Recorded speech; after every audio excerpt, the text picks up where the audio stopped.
چی بکەم بۆ ئەوەی کە بێئومێدی ڕووم تێ نەکات.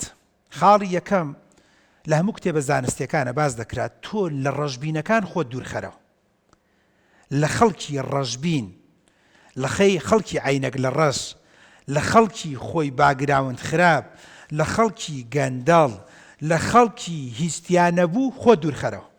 بۆ لەبەرەوە تۆ بۆ نمونە برادراتی منەکەی، من هیچم تیا بەسەر نییە، تەمەڵم، تەوەزەلم، گەندەڵم، هیچم تیا بەسەر نییە، تااقەتی هیچم نییە، کەواتە هیچیش بە تۆ نادەم، وایانە؟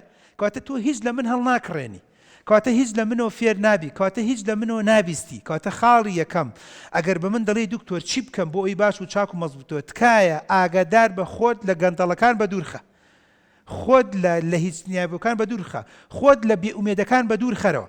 تەلەبێ گەڵێت چی؟ وەرە با جگەرە بخۆین دنیا ئەوەنە نایێنێ، نە مەڕۆ لەگەڵێ.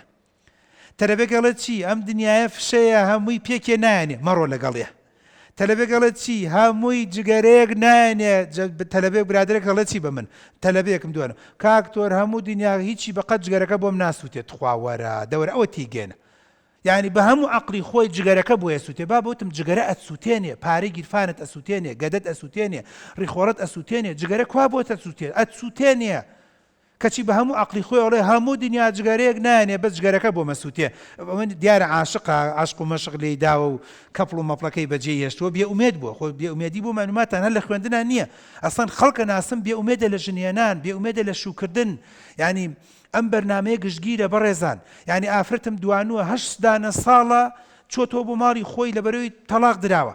ئەڵێم بۆ شو ناکەێرە دکتۆر بێئومێدم لە پیاوی باش، ئەڵێم بۆ ناچیتە ماڵی خۆت، ئەڵێ بێئومێدم لە ماڵی خۆت. بۆیە ئەمەش خاڵێکی زۆر گرنگ و مهمە بۆ جەنابتان.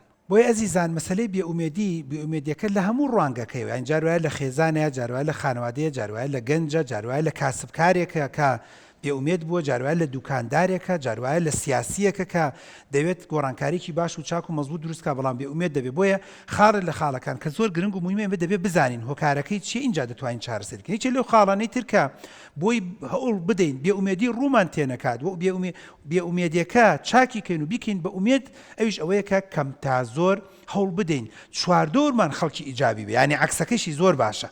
یعنی تۆ دیقەت بدەن گەنجە جوانەکان لەگەڵ هەڵسوکەوت دەگەڵ تەلەبەیەکە کە حەزی لە یەکەمە، دوای ماوەیەکی تر تۆش حەزت لە یەکەمی بۆ دروستە بێ. لەگەڵ قوتابیەکە کە حەزی لە خوێندنە، دوای ماوەیەکی ترش حەزت لە خوێندن بۆ دروستە بێ. بۆیە لە دینیشە هەمیشە گرنگی بە سەدیق و بە هاوڕێ دراوە. بۆیە پێغەمبەر درودی خوای لەسەر بێ فەرمێت چی؟ المەرء عەلی دینی خەلیلی، یعنی گەشتووەتە ئەوەی تۆ لەسەر دین و مەزهەبی برادەرەکەتی، هاوڕێکەتی. یعنی هاوڕێکەت گەندەڵە، بەرەبەر ئەگەر وریانەبی تۆش بەرەو گەندەڵێتی. هاوڕێکەت ئەڵێ بە جگەرە و نێرگەلە زۆر تێکەچم، دوای ماوەی تۆش وا لێدێ. هاوڕێکەت بەردەوام جگەری پاکەتی لە گیرفانە، تۆش بەرەبەرە پاکەت هەڵەگری. هاوڕێکەت هەموو ڕۆژێک کاچێتە بازار خۆی گەێنێ بە کافتریا و بە نێرگەلە خانەیەک، تۆش بۆ نونە و بێئومێدی ڕوت تێدەکات. هاوڕێکەت هەموو ڕۆژەڵە چی؟ ڕۆژێکم مابی بێ دایک و باوکم بەجێ بێڵم. سوبحان الله، دوای ماوەیەک سەرەکەی تۆش ئەو بێشعوریە و بێهەست و نەستی و بێئەتەکێتیە بەرامبەر بە دایک و باوکت بەکارێنی.